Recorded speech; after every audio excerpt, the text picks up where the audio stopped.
যেই মহিলা মা ও বোনেরা মাথায় কাপড় দেওয়া ছাড়া অজু করেন, আপনাদের অজু হবে কিনা? মাথায় কাপড় দেওয়া ছাড়া অজু করলে আপনাদের কি কি ক্ষতি হতে পারে, কোন কোন বিপদ আসতে পারে, শুনলে আশ্চর্য হয়ে যাবেন। এবং মহিলা মা ও বোনেরা অজু করার সময় যদি এই তিনটি ভুল করেন তাহলে আপনার অজু হবে না।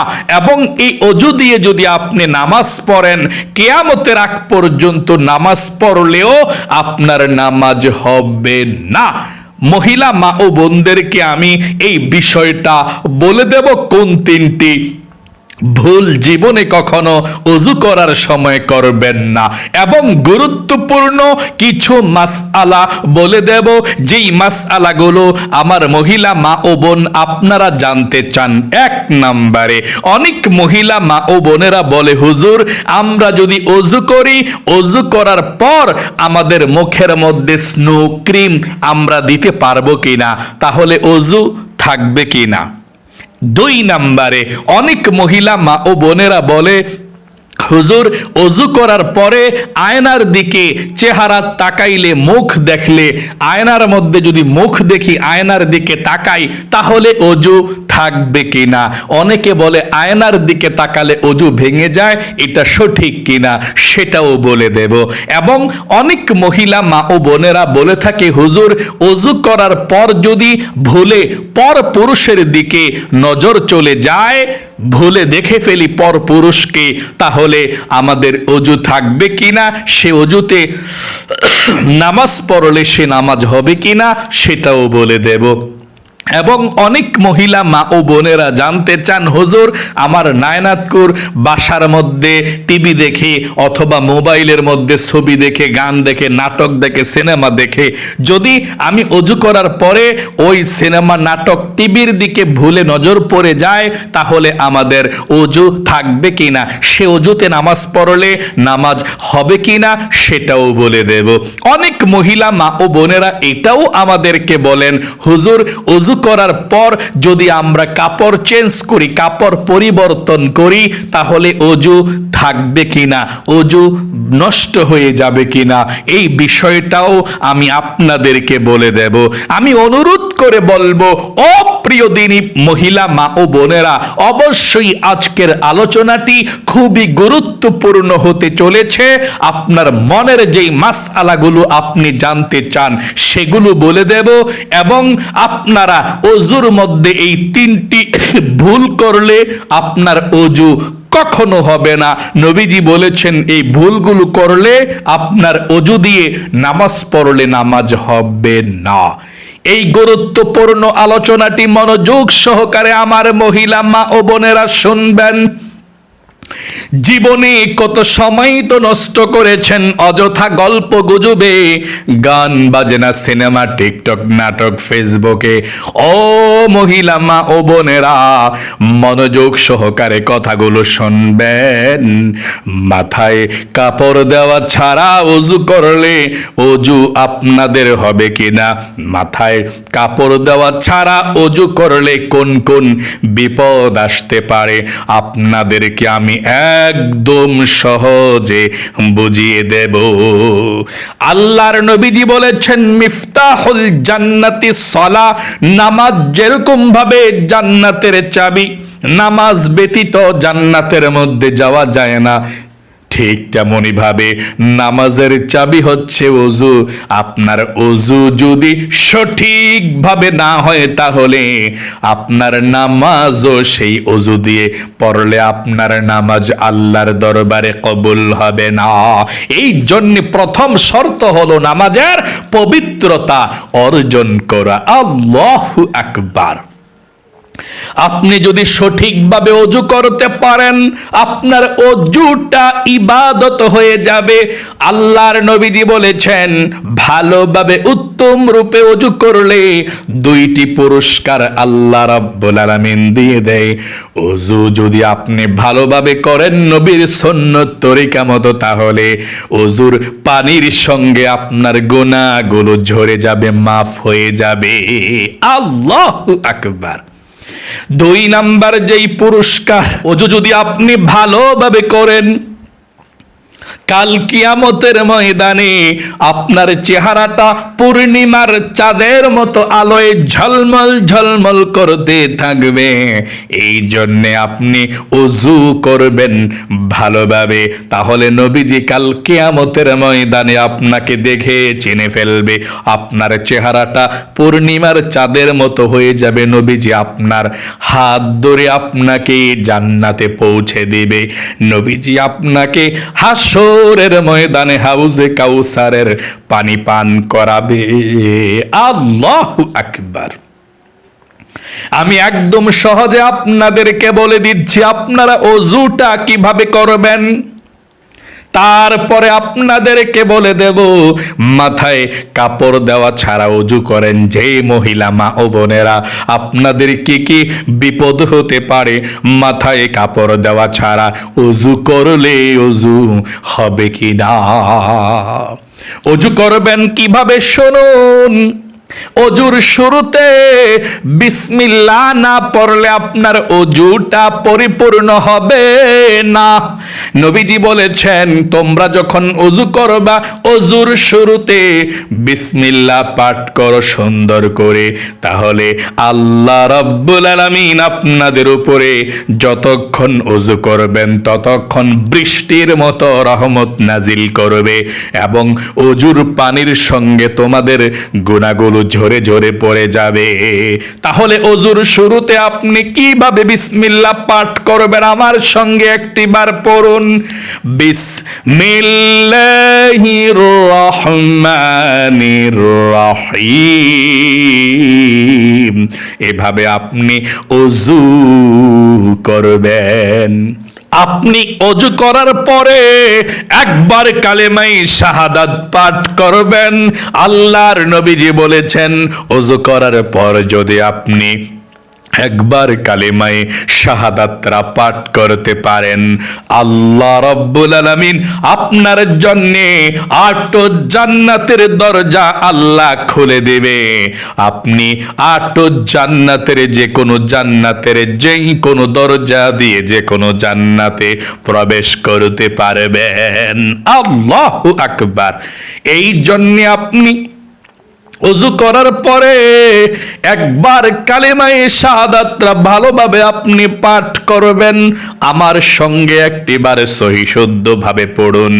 এভাবে আপনি ওযু করবেন। যখনই ওযু করার পর আপনি কালেমায়ে শাহাদাতটা পাঠ করবেন। এভাবে উপরের দিকে তাকিয়ে শাহাদাত আঙ্গুল ইশারা দিয়ে পাঠ করবেন এভাবে, আশহাদু আল্লা ইলাহা ইল্লাল্লাহু ওয়াহদাহু লা শারীকা লাহু ওয়া আশহাদু আন্না মুহাম্মাদান আবদুহু ওয়া রাসূলুহু। এভাবে আপনি কালিমায়ে শাহাদাতরা পাঠ করবেন।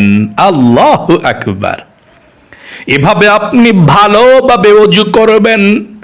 ও মহিলা মা ও বোনেরা, আমি এখন আপনাদেরকে বলে দিচ্ছি ওযু করার সময় যদি আপনারা এই 3টি ভুল কাজ করে থাকেন, আপনি কিয়ামতের আগ পর্যন্ত ওযু করলে আপনার ওযু হবে না।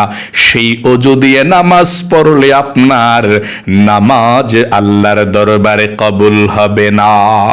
তাহলে কিভাবে ওযু করলে আপনার নামাজ হবে না? ওযুর মধ্যে 3টি ভুল করলে 1 নাম্বারে যেই ভুলটা যদি আপনারা করেন আপনাদের ওযু হবে না। আর সেই ভুলটাই হলো যদি আপনি ওযু করার সময় হাতের মধ্যে নীল পালিশ থাকে, নখ পালিশ অথবা নীল পালিশ যেটাই বলেন, হাতের মধ্যে দিয়ে যদি আপনি ওযু করেন আপনার ওযুটা হবে না। হাতের মধ্যে নীল পালিশ দিয়ে ওযু করলে আপনার নখের মধ্যে পানি পৌঁছে না, আর সেই ওযু করে নামাজ পড়লে আপনার নামাজ হবে না, কারণ আপনার ওযুই তো হয় না। তাহলে আপনি প্রথমত যদি আপনি হাতের মধ্যে নীল পালিশ থাকে, নখ পালিশ থাকে, হাতের মধ্যে নীল পালিশ দিয়ে আপনি কখনো অজু করবেন না, তাহলে আপনার অজু কখনো হবে না। হাতের মধ্যে নীল পালিশ দেওয়ারই দরকার নাই। ও মহিলা মা ও বোনেরা, যদি মন চায় আপনি হাতের মধ্যে মেহেদি দিবেন, মেহেন্দি দিবেন, তাহলে আপনার অজু হবে। কিন্তু হাতের মধ্যে নীল পালিশ দিলে আপনার নামাজ হবে না, অজু হবে না। ফরজ গোসল করলেও আপনার ফরজ গোসল হবে না। আপনি গোসল করেও নাপাক থাকবেন, অজু করেও নাপাক থাকবেন। তাহলে হাতের মধ্যে কখনো নীল পালিশ দিবেন না। যদিও কখনো হাজব্যান্ডকে খুশি করার জন্যে দেন, তাহলে নীল পালিশ ওঠানোর জন্যে তরল জাতীয় পানির মতো কেমিক্যাল আছে, ওই কেমিক্যালটা আপনি অজুর আগে দিয়ে নখের মধ্যে দিয়ে উঠিয়ে ফেলবেন, তারপরে আপনি অজু করবেন। যদি দিতেই হয়, আপনার বেশি মন চায় আপনার হাজবেন্ডকে আপনি দেখাবেন সাজুগুজু করে এবং নীল পালিশ দিয়ে, তবে যখনই অজু করবেন নামাজের সময়, এর আগে আপনি নীল পালিশ ওঠানোর মতো একটা কেমিক্যাল আছে পানির মতো, ওটা দিয়ে উঠিয়ে তারপরে নামাজ পড়বেন, অজু করবেন। তাহলে মহিলা মা ও বোনেরা, নীল পালিশ দিয়ে যদি আপনি অজু করেন, আপনার অজু হবে না, নখ ভিজে না আপনার। 2 নম্বরে, মহিলা মা ও বোনেরা, যদি নাকের মধ্যে নাকফুল থাকে, আপনি অজু করলেন কিন্তু নাকের নাকফুলের মধ্যে ভালোভাবে আপনি নাড়াচাড়া দিলেন না, তাহলে আপনার অজু হবে না। আপনার নাকফুলটাকে আপনি একটু নাড়াচাড়া দিবেন যতটুকু সম্ভব। একেবারে ছিদ্রের ভিতরে পানি দিতে হবে এরকম করে না। মুখ ধোয়ার সময় যতটুকু সম্ভব এতটুকু আপনি নাড়াচাড়া দিবেন। অনেকে আছে নাড়াচাড়া দেয় না, নাকফুলের মধ্যে পানি পৌঁছে না, তার অজুটা হবে না। আপনার যতটুকু সম্ভব আপনি অজু করার সময় ভিজাতে চেষ্টা করবেন, একটু পানি দিয়ে চেষ্টা করবেন যাতে করে ভিজে যায়। পানি দিলেই কিন্তু ভিজে যায়। তাহলে 2 নাম্বার যেই ভুলটা অনেক মহিলা মা ও বোনেরা করে থাকেন, নাকের নাকফুলের মধ্যে ভালোভাবে পানি পৌঁছান না। যদি আপনার নাকের মধ্যে পানি ঠিক মতো না পৌঁছে, আপনার অজু হবে না। 2 নাম্বার এই ভুলটা। 3 নাম্বার যেই ভুলটা, অনেক মহিলা মা ও বোনেরা হাতের মধ্যে আংটি পরেন অথবা হাতের মধ্যে ব্রেসলেট পরেন, চুড়ি পরেন, হাতের মধ্যে ঘড়ি পরেন। অজু করার সময় মহিলা মা ও বোনেরা আংটিটা নাড়াচাড়া দিয়ে আপনি পানি পৌঁছাইবেন অথবা ঘড়িটা নাড়াচাড়া দিয়ে আপনি পানি পৌঁছাইবেন। না হয় আপনার অজু হবে না যদি আপনার আংটির নিচে পানি পৌঁছে না পৌঁছে, আপনার ঘড়ির নিচে যদি পানি না পৌঁছে অথবা ব্রেসলেট চুড়ির নিচে যদি পানি না পৌঁছে, আপনার অজু হবে না। সেই অজুতে নামাজ পড়লে নামাজ হবে না। ও মহিলা মা ও বোনেরা, আশা করি বুঝতে পেরেছেন কোন 3টি ভুল করলে মহিলা মা ও বোনদের অজু হয় না। আবারও বলছি, নীল পালিশ আপনার নখের মধ্যে দিয়ে অজু করলে অজু হয় না। নাকের নাকফুলের মধ্যে পানি না পৌঁছাইলে, আপনার নাক যদি ভালোভাবে না পানি দিয়ে ধন, আপনার অজু হবে না। 3 নম্বরে, মহিলা মা ও বোনরা যদি উজু করার সময় হাতের মধ্যে আংটি থাকে, আংটিটাকে নাড়াচাড়া দিয়ে পানি না পৌঁছান, আপনার অজু হবে না। আপনার অজুর অঙ্গ প্রত্যঙ্গের একটা পশমও যদি শুকনা থাকে, আপনার অজু হবে না। আশা করি 3টি ভুল সম্পর্কে বুঝতে পেরেছেন। এই ভুলগুলো জীবনে কখনো অজু করার সময় করবেন না। ও মহিলা মা ও বোনেরা, এখন আমি আপনাদেরকে গুরুত্বপূর্ণ মাসআলাগুলো বলে দেব, তারপরে বলে দেব ওযু করার সময় মাথায় কাপড় না দিলে আপনার কি কি বিপদ হতে পারে। ও মহিলা মা ও বোনেরা, এই বিষয়টা গুরুত্বপূর্ণ বিষয়। চলুন আপনাদের প্রশ্নের উত্তরগুলো আমি দিয়ে দিচ্ছি। যেই প্রশ্নের উত্তরগুলো জানার জন্য আপনি অস্থির হয়ে আছেন। অনেক মহিলা মা ও বোনেরা বলে, হুজুর অজু করার পরে আয়নার দিকে তাকাতে পারবো কিনা হুজুর? অজু করার পরে আয়নার দিকে তাকিয়ে চেহারাটা দেখতে পারবো কিনা, বা হিজাবটা যে পরি সুন্দর করে দেখে দেখে আয়নার দিকে দেখে পড়তে পারবো কিনা? উত্তর হলো হ্যাঁ, অবশ্যই অজু করার পরে আয়নার দিকে তাকাতে পারবেন, হিজাবটা আয়না দেখে পড়তে পারবেন, চেহারাটা দেখতে পারবেন, কোনো সমস্যা নেই। 2 নম্বরে অনেক মহিলা মা ও বোনেরা বলে, হুজুর অজু করার পরে মুখের মধ্যে স্নো ক্রিম অথবা মেরিল দিতে পারবো কিনা? কারণ অজু করার পরে মুখের মধ্যে কোনো কিছু না দিলে মুখ টানে, ভালো লাগে না, আনইজি ফিল হয়।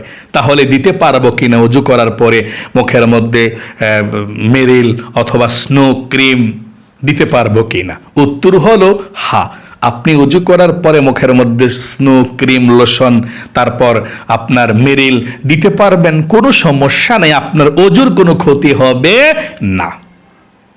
তারপরে অনেক মহিলা মা ও বোনেরা বলেন, হুজুর অজু করার পর যদি পর পুরুষের দিকে নজর পড়ে যায় ভুলে, অজু থাকবে কিনা? অনেকে বলে অজু নষ্ট হয়ে যায়। উত্তর হলো, আপনি যদি পর পুরুষের দিকে ভুলে তাকিয়ে ফেলেন, ইচ্ছা করে তাকাইলে তো গুনাহ হবে, যদি ভুলে নজর পড়ে যায় অজু করার পরে, আপনার অজুর কোনো সমস্যা হবে না, ওই অজু দিয়ে নামাজ পড়লে হবে। তবে পরপুরুষের দিকে তাকানোর পর নিচের দিকে চোখগুলো করে ফেলবেন, আর তাকাবেন না, তাহলে আপনার অজু হবে, কোনো সমস্যা নেই। তারপর অনেক মহিলা মা ও বোনেরা বলে, হুজুর অজু করার পর যদি আমার নাতি অথবা তারা টিভি দেখে, সিনেমা দেখে, আমি বলি তারপরও তারা এগুলো বন্ধ করে না, যদি তারা টিভি সিনেমা দেখে, নাটক দেখে, গান বাজনা দেখে, অজু করার পর যদি টিভির দিকে অথবা তাদের মোবাইলের দিকে আমার চোখটা পড়ে যায় ভুলে, তাহলে আমার অজু থাকবে কি না? হ্যাঁ, আপনার অজুর কোনো সমস্যা হবে না, আপনার অজু থাকবে, ভুলে যদি নজর পড়ে যায়। এবং অনেক মহিলা মা ও বোনেরা বলে, হুজুর অজু করার পর, প্রত্যেকটা মহিলা মা ও বোন এরকমও আছে যারা কাপড়টা নামাজের জন্য আলাদা করে রেখে দেয় সুন্দর করে, তাহলে তারা যে কাপড়টা পরিধান করেছে, পরনের মধ্যে আছে, এটা দিয়ে অজু করে, অজু করার পরে কাপড়টা চেঞ্জ করলে, অন্য কাপড় পরলে অজু থাকবে কিনা? হ্যাঁ, অবশ্যই থাকবে। আপনি যদি অজু করার সময় একটা কাপড় পরেন, অজু করার পর যদি আপনি আরো পবিত্র কাপড়টা পরিধান করেন, এই কাপড়টা খুলে কোনো সমস্যা নাই, আপনি অজু করার পরে কাপড় চেঞ্জ করে আপনি নামাজ পড়তে পারবেন, আপনার অজু থাকবে, নামাজও হবে, কোনো সমস্যা নেই ইনশাআল্লাহ। আশা করি বুঝতে পেরেছেন ও মহিলা মা ও বোনেরা। আরেকটি কথা আপনারা জানতে চান, হুজুর অজু করার পরে পান খেলে অজু থাকবে কিনা? হুজুর অজু করার পরে খাবার খেলে, নাস্তা খেলে অজু থাকবে কিনা? কোনো কিছু খাইলে অজু থাকে কিনা? উত্তর হলো হ্যাঁ, অবশ্যই। অজু করার পরে আপনি চা খেতে পারবেন, অজু করার পরে আপনি বিস্কিট খেতে পারবেন, নাস্তা খেতে পারবেন, ভাত খেতে পারবেন, এবং অজু করার পর আপনি পানও যদি খেতে চান পানও খেতে পারবেন। তবে নামাজ পড়ার আগে আপনি যখন খাইবেন, আপনি ভালোভাবে কুলি করে মুখের মধ্যে পরিষ্কার করে ফেলবেন, মুখের মধ্যে যাতে আর কোনো খাবার দাবার না থাকে। অজু করার পরে আপনি খাবার দাবার খেতে পারবেন, তবে যখনই নামাজ পড়বেন এর আগে আপনি কুলি করে মুখটাকে পবিত্র করে ফেলবেন। আশা করি বুঝতে পেরেছেন। এখন আমার প্রত্যেকটা মহিলা মা ও বোনদেরকে মেইন কথাটা বলে দেব, অজু করার সময় যদি মহিলা মা ও বোনেরা মাথায় কাপড় না দিয়ে অজু করেন, আপনাদের অজু হবে কিনা? উত্তর হলো হ্যাঁ, অবশ্যই। মাথায় কাপড় দেওয়া ছাড়াও যদি আমার মহিলা মা ও বোন আপনারা অজু করেন, আপনাদের অজু হয়ে যাবে, তবে যাতে কোনো পরপুরুষ না দেখে। পরপুরুষ দেখলে আপনার গুনাহ হবে। মাথায় কাপড় দেওয়া ছাড়া অজু করলে অজু হয়, অথবা অজু করার সময় মাথার কাপড় পরে গেলেও আপনার অজু হবে, কোনো সমস্যা নাই, অজুর কোনো ক্ষতি হবে না। তবে যদি কোনো পরপুরুষ থাকে, ঢেকে অজু করবেন যাতে করে সে আপনার চুলগুলো না দেখে। আশা করি বুঝতে পেরেছেন। মাথায় কাপড় দেওয়া ছাড়াও অজু করা যায়। অজু করার সময় মাথার কাপড় পরে গেলেও সমস্যা নাই, আপনার অজু হবে ইনশাল্লাহ। সেই অজুতে নামাজ পড়লে নামাজ হবে, কোনো সমস্যা নাই, কোনো ক্ষতি হবে না, কোনো বিপদ আসবে না। তাহলে আমার মহিলা মা ও বোনেরা, এই গুরুত্বপূর্ণ প্রশ্নের উত্তরগুলো জানতে পারলেন। আল্লাহ আপনাদের সকলকে ভালো রাখুক। জীবনে যত গুনাহ করেছেন, অন্যায় করেছেন, আল্লাহ আপনাদেরকে নিষ্পাপ করে দেখ, ক্ষমা করে দেখ। আল্লাহ আপনাদেরকে ধনী বানাক, আল্লাহ আপনাদেরকে লক্ষ লক্ষ টাকার মালিক বানাক, যাতে জীবন একবার হইলেও মক্কা মদিনায় যেতে পারেন। সকলে কমেন্ট বক্সের মধ্যে আমিন লিখে দোয়াতে অংশগ্রহণ করবেন এবং ভিডিওতে একটি লাইক দিবেন। যারা কমেন্ট বক্সের মধ্যে আমিন লিখে দোয়াতে অংশগ্রহণ করেছেন এবং ভিডিওতে একটি লাইক দিয়েছেন, ও আল্লাহ তাদেরকে তুমি ভালো রাখো, সুস্থ রাখো, জীবনে একবার হইলেও মক্কা মদিনায় যাওয়ার তৌফিক দান করে দিও, আমিন। আজ এ পর্যন্তই, আবারও অন্য কোনো ভিডিওতে দেখা হবে ইনশাআল্লাহ। সেই পর্যন্ত আপনাদের সকলের সুস্বাস্থ্য আল্লাহর কাছে কামনা করে আজ এখানেই বিদায় নিচ্ছি। আসসালামু আলাইকুম ওয়া রাহমাতুল্লাহি ওয়া বারাকাতুহু।